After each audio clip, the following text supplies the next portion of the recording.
Okay. All right. I'm Ollie Russell Cowan. We're back with, we've been on hiatus with RAD season for a while, but we're back. And we're in Sintra, stoked to be joined by London. How you doing, man? Doing great, man. Thanks so much. Super stoked to be here. Had an awesome day so far, and it's got some good weather and some little waves, so yeah, it's awesome. It's been good. I like this little mic, just kind of tiny little afro on it, passing it back and forth, just spitting vibes. We had a fun surf this morning, pretty little, but yeah, it was good, man. Like you come up here quite a bit, right? Or you travel around Portugal quite a lot? Yeah. So, I mean, I'm always up and down the coast looking for the best waves for sure. Spend a lot of time in Sintra. Definitely not my go-to spot. It's a bit far, you know.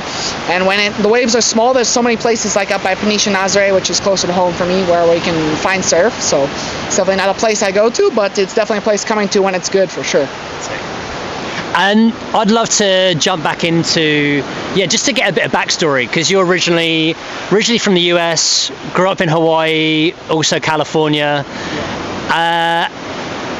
Can you give me a bit of, where you grew up surfing, and we can jump into that. Yeah, for sure. So I grew up in Kauai, the island Annie Irons is from, in Hawaii. Really lucky that my parents moved there when I was younger, and my dad bought a house with some surfboards in the rafters, and that's how surfing started for us. So he was like, I want the house, but you have to leave the boards. And my dad started surfing first, so we started surfing maybe a year after that, and I grew up surfing Honolulu Bay, pine trees, all those kind of waves. When I was a bit older, we moved to the south side of Kauai, so I was right there in front of the spot called PK's. Literally crazy lifestyle, just walk straight from the house to the beach, surf, come back. My dad, however, originally being from the Azores Islands in Portugal, always wanted to move back here. We have some family here in the Azores Islands, and he wanted to come see the culture and really see what it was like. So we actually first moved out to California. We were over in Laguna Beach for a year, and then we moved out here to Portugal full time.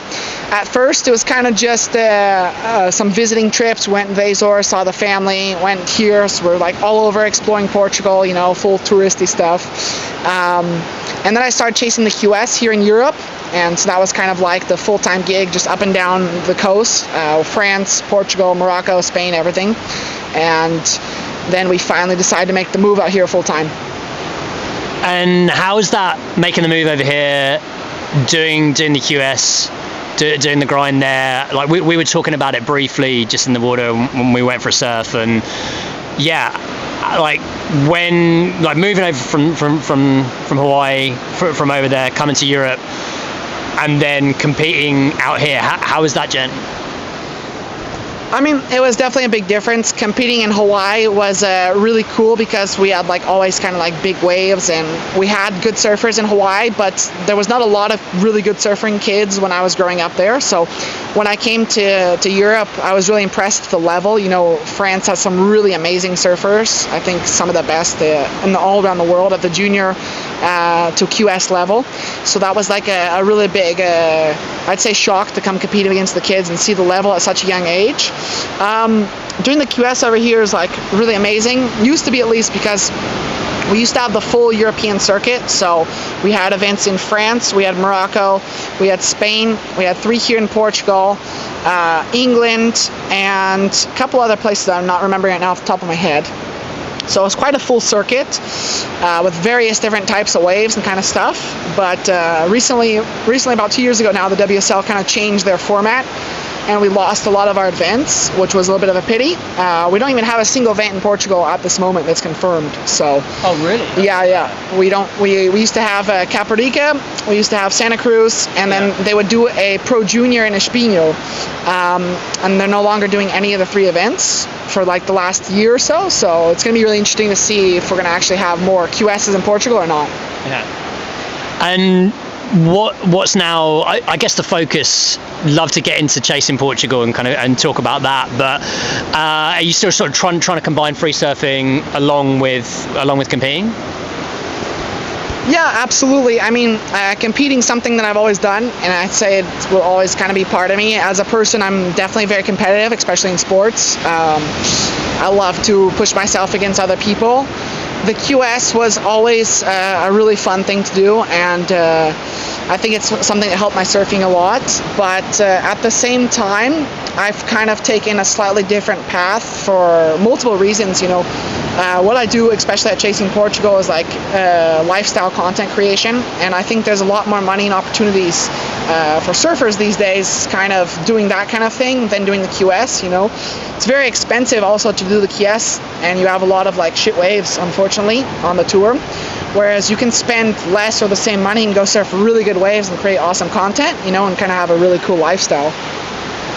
And everyone, well, people that are like following like what's going on in Europe, or like just surfers in general would know Nazaré and just the insane setup, and it's just the big wave coliseum worldwide at the moment, right up there with Jaws and with Mavs and obviously Super Tubos and Peniche for the CT event, and Ericera, just ridiculous waves around there too. But there's so many other spots, and I mean, like we've kind of spoken about it without like, don't want to give any secrets away, but there's definitely some amazing places. I mean, like, was the idea around sort of Chasing Portugal, I guess, one to find out more about these places, discover what was going on, and it's a bit of a mecca for doing a road trip if you're coming down through Europe, going across northern Spain into Portugal, Morocco. You've got all these countries to visit, but as it goes, like, for quite a small country, it's got a lot on offer, right? Yeah. I mean, in terms of wave opportunities, Portugal is probably one of the most unique places in the world. We get a lot of swell year-round, so there's very rare that it's like a flat day in Portugal. And we have so many different curves and twists and different directions that our coastline gets that we can really have a huge variety of conditions depending on the wind or depending on the swell direction. Peniche is probably the best example of that in the whole country. Being a peninsula, almost every direction of wind except for like straight west is offshore on one of the coasts, or side offshore. So you can always find some clean waves. It's really nice depending on the swell direction. Nazaré has become hugely internationally recognized, of course. I think nowadays it's becoming more of a spot recognized as a small wave spot too. Before, it was only like known as a big wave spot. People didn't really know that Praia do Norte had like small waves you could surf every day, so it's a huge swell magnet. And I think slowly it's becoming known for both big wave surfing and producing big heavy beach break barrels. In terms of Chasing Portugal, so we actually started because of a company called surfing.com that reached out to me, and they were creating a little bit of pilot travel series all over the world with various athletes. They reached out to me to do the Portugal one. The idea definitely started for showing off like different spots and cool locations and places to visit in Portugal. And after our kind of avenues changed a little bit, I took on the project full time, and I've kind of dedicated it to like showing off a little bit of our lifestyle, because we have an incredible lifestyle here in terms of like searching for different waves, four-wheel driving, exploring, all this kind of stuff. And Chasing Portugal is kind of like the culmination of everything. So it's like our whole lifestyle, the adventures we do, chasing waves, food, people, culture, all this kind of stuff, and we all kind of like throw that into one platform, and that's Chasing Portugal. Sick, thanks, man. And yeah, any sort of standout trips that you've done over the years, would you say? I mean, there's like you were telling me that you're in the water every day, right? Yeah. And like all different kinds of conditions, big, small, crappy, windy, clean and glassy, you're out there. Any kind of highlights that you would say? Absolutely. So many of them, actually. I'm a really stoked surfer, man. So like, even if it's like 2 foot, I'll be like, yeah, I was sick, dude. Let's go. But yeah, there's definitely been a couple highlight trips that we had. We did this one trip to the Algarve that was absolutely amazing one year. We scored like Zavial, absolutely pumping with no one out. Another one not too long ago was a trip I just did to France with my buddies. So we drove all the way up to the Basque Country. I picked up my buddy Miguel there, picked up their jet skis and stuff. Drove up to Hossegor, and we were there for 5 days just scoring like Le Gravier, absolutely pumping, doing step off of the skis. And that was like a really special trip for me because I've actually been going to France for many, many years, every summer actually. I would spend sometimes months at a time there in the summertime. Gets a little bit more swell than mainland Portugal in the summer. Yep. Warmer water too, nice vibe, very nice area. And I kind of grew up watching all these like pros and big athletes doing exactly that, doing like step off missions at La Gravière when it was massive, and you were kind of like that grom on the beach just watching these guys like, whoa, I want to do that one day. And it was like finally that trip we're like, okay, I did it, Yeah, nice. And what about like towing in and doing any of that sort of stuff around in Portugal? Like, seeing you've been testing out in Nazaré and a few other places as well, right? Yeah. I've been towing in for a couple seasons now. I started in 2021 with Dino Carmo in Nazaré, Nazaré Jet. Dino is probably one of the best guys to go in Nazaré, being from there. He has an incredible read on the waves, and he's a great pilot. So I kind of started out due to a little bit of inspiration from Dino himself, because I always was surfing with him as small, and he was like, come on bro, you gotta go when it's like big and get some bombs with us. So that's like how it started.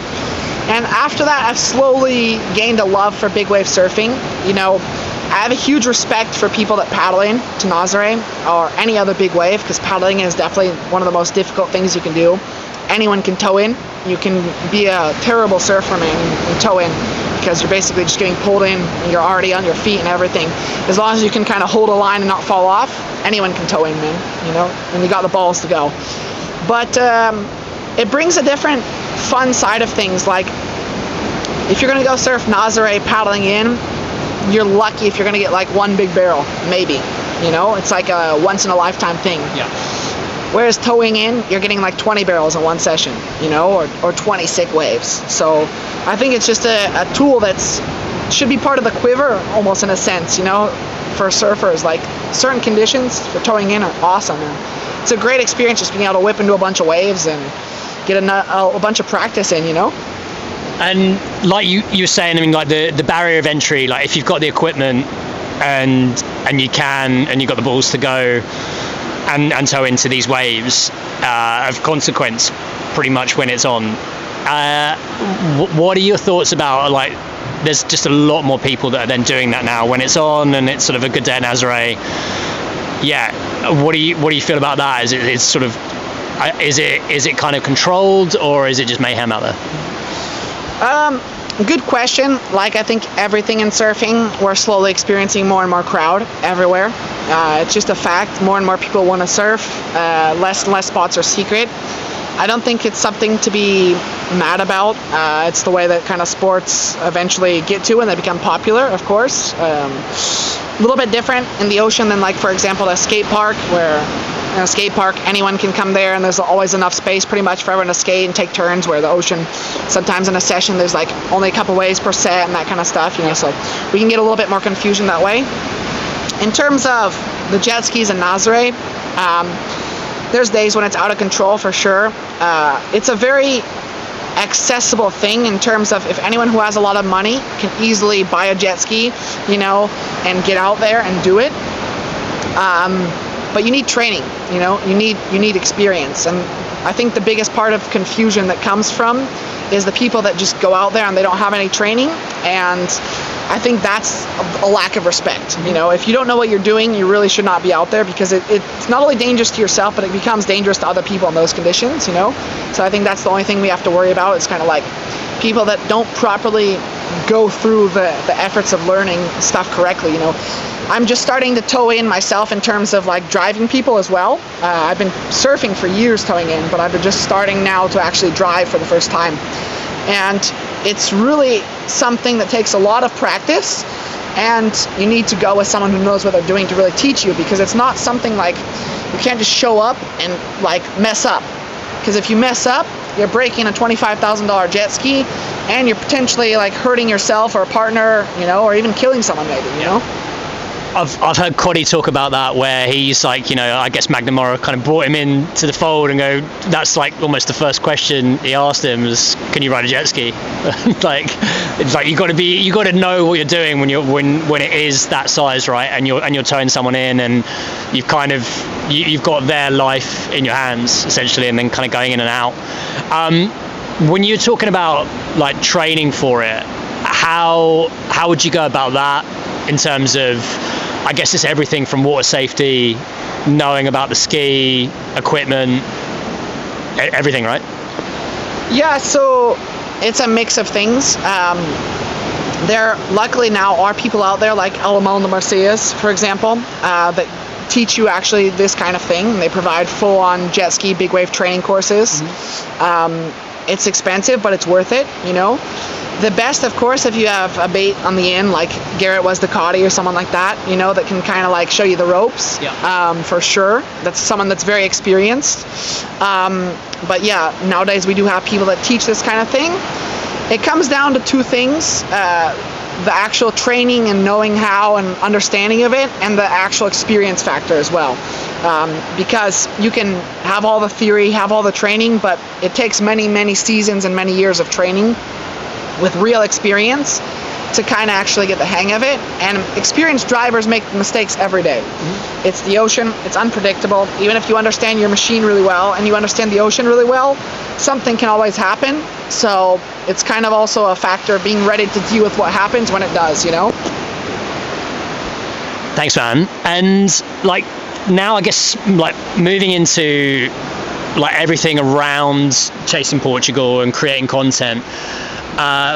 When you've been like trying to monetize it, get sponsors on, like we discussed about that, where how there's different ways now, being a surfer, whether you're sort of going all in competing, whether it's being more of a free surfer, and there's different ways of doing it.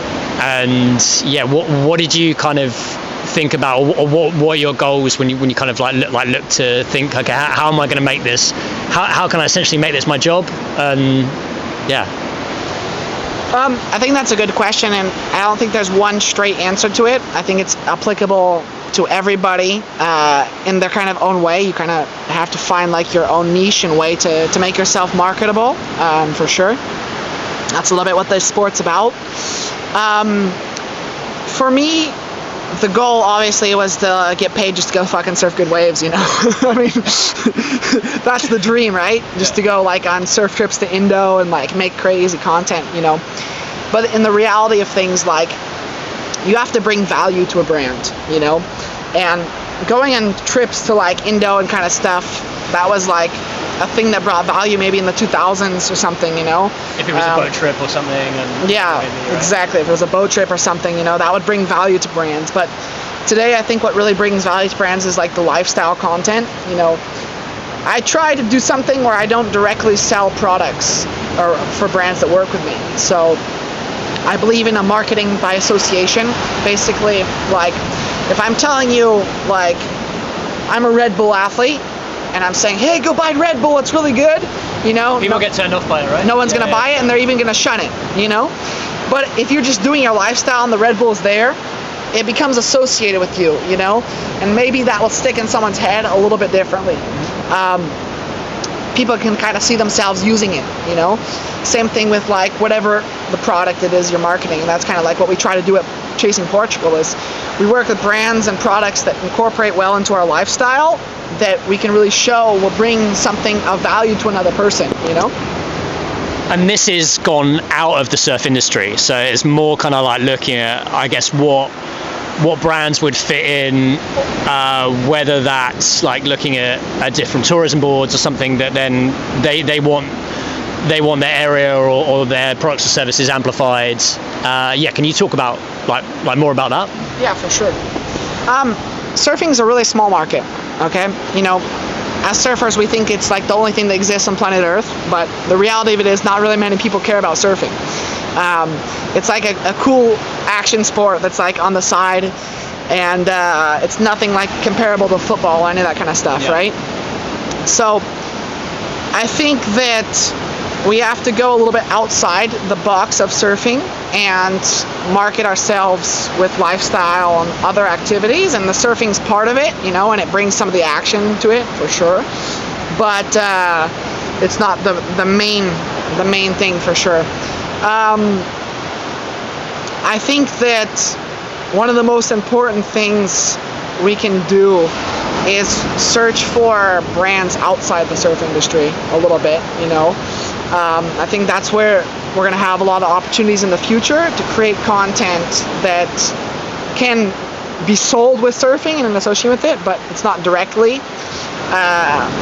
associated to it. And I think that's something that'll have a lot more success, 100%. I mean, I saw something the other day where it was a video of a new surf park that's opened up, and they used this like AI video, and it was like, I don't know, 2 minutes, but it was so fabricated, it just looked like aliens were, in this wave pool doing whatever 540s, and it's just like, and then it would like go from the pool, and then you'd see the sea, and then there's these palm trees, and it was so like non-believable, unbelievable, should we say, that people can they can see through that, right? And it's got to be something that feels genuine and authentic to not just to the individual surfer that is then like repping the brand or whatever they're talking about. With I guess what's happening of like you said, like, which is pretty smart, looking outside of the industry, how do you feel about the industry kind of like as a whole now, with like the bigger kind of endemic surf brands obviously like lost their shine to what they were back in the day, sort of like now the majority of them being under one company, and if they're sold in like the TK Maxxes and the Walmarts of the world, what do you think about all that? Yeah, I think it's a combination of things. I think one of the biggest problems with the big brands was the cool factor. I tell this to a lot of people, but like back in the day, Quicksilver, Billabong, Volcom, they were cool brands. They were different than what like everyone else was wearing. Surfers wore them, skaters wore them, that kind of stuff. It was kind of like a anti-regular culture, if you would say. And I think the moment that these big brands started like selling themselves in shopping centers, shopping malls, and like next thing you know, you see your mom, not that moms aren't cool, but you see your mom and your grandpa and your grandma using a Volcom or Quicksilver or whatever, it doesn't become cool anymore, Yeah. And I think that's one of the biggest problems with their kind of downfall. I'd say that it's going to be a miracle if these brands are around very much longer, for sure. You have brands like Rip Curl, for example, that I think are still trying to be a core surf brand in certain ways, and they have really big companies behind them that can pump a lot of money to keep them alive, But it's going to be interesting to see until what point they still remain relevant, Do you reckon it will be more like, I guess, some of the smaller brands tapping into certain lifestyles, whether it's like Florence with like what John and Nathan and even doing, whether it sort of goes into more like sailing, surfing, more of a water sport, or Julian's brands like tapping into golf because it's just part of his lifestyle? I sort of look at it going, oh, well, there's all these, like everyone's now going back into subcultures and communities, whether that's what's happening here in Portugal, different things popping up, France, you name it, Morocco, Senegal. It's almost for me, it feels like an exciting time where like these bigger brands, like it's all been democratized, so people can start their own thing now way easier. Do you reckon that's going to be the case, and we're just going to start seeing some cool shit all over the place, right? Yes and no. I think the surfing market has one really big problem right now, is saturation and oversaturation. So we have 100 brands selling the same thing, with a little bit different coloring, a little bit different style, whatever it is, and it really comes down to believers. I think it's almost like a cult following type thing. Dane Reynolds, a former, he's always going to have his people that are going to go after him because he was Dane Reynolds, and that kind of stuff. I think definitely what will really set brands apart and allow them to thrive is actually kind of what Julian Wilson is doing. Brands that include and show off surfers and highlight surfers, but they're also usable by golfers and other kind of things, because that brings the lifestyle factor into there, you know, where I don't think it's good enough anymore just to be like counterculture or different or just a strict surf brand. I think you really have to be like a lifestyle brand, or you have to be a dedicated like product that provides a lot of value because it's like something useful, like with a lot of quality, like a brand like Surf Logic, for example, that I work with, where they have like a bunch of surf related products, you know, and they're very high quality and very specific. They've solved many problems that other brands that produce the same stuff haven't solved in terms of quality, in terms of actual usefulness. You know, it's something that I, as a surfer, I don't need like 30,000 different accessories, you know, for everything. I just need a couple items that actually work, last, and are good quality, and if it's clothing or something, they look good too, you know? Yeah. And like now, kind of like looking at that, or things that are coming up, what are you excited about? That's a good question. I think I'm really excited to see, like, I'd say dedicated adventure brands come back, I think, a little bit. I think it would be really nice to see, you know, brands come back to like what Patagonia used to be, or something like that. Patagonia, I think, was on like a little bit of extreme side of things, but like something that really embodies adventure that people will go out and use, and maybe that doesn't have a $100 price tag to every product, you know, something like that provides value and doesn't break the bank at the same time. That would be something really exciting to see. Nice, man. And something that people can stand like they can stand behind it, right? And they can rep it and support it. And in the case of Patagonia or like Finisterre, these brands. And then what's coming up for Chase in Portugal, and yeah, any sneaky like trips coming up and missions you can talk about? Yeah, this year we got a couple secret little missions planned, so at some point we're hopefully going to be sneaking off to Norway. Always wanted to do a cold water surf trip, so we're eyeing up a location there to kind of get some of those shots, you know, like I grew up watching Castles in the Sky and other surf films like this, and you know, those scenes surfing in the 5 mils with gloves and booties with the mountains behind them, like stuck in my head for forever, you know, so I think that's going to be a dream to come true. At some point we'll be going to Morocco as well. And you never know, I'm always like on the lookout for stuff that's special, so you know, it's really like a big question mark. We could be anywhere, we could go anywhere, you know. Around Portugal right now, we're in an interesting period because we're experiencing really different, I'd say, non-typical weather patterns, and the breaks that would work in the past are not working the same way. They've changed, sandbanks are different, we're not getting the same wind direction, we're not getting the same swell. So I think it's going to open an opportunity for other places here in Portugal to work, which is going to be really interesting to see for sure. Besides that, yeah, I'm really stoked to kind of just continue sharing Portugal with the world. It's such an amazing place here, and I really hope that people can live vicariously some way through the content we're doing, you know, and really inspire them to go out and do something themselves, because that's the whole goal of this, you know. It's like for someone to see what we're doing and get inspired to go do a mission, do a trip, you know, create something. That's like the whole goal behind it. Sick. And outside of the amazing waves that are on offer in Portugal, what do you like best about it here? The food, I think that's an easy one. Portuguese food is so underrated, man. We eat so well here, you know. If you've ever been to like a traditional Portuguese house, like and eat like the old people's food, you know, like the one generation ago makes, like really the homemade meals, you know, that's like the stuff, man. Sick, man. London, thanks so much, dude. It's been great catching up, and yeah, let's get out for another surf. Thank you so much, Ollie. Stoked. Cheers, man. You.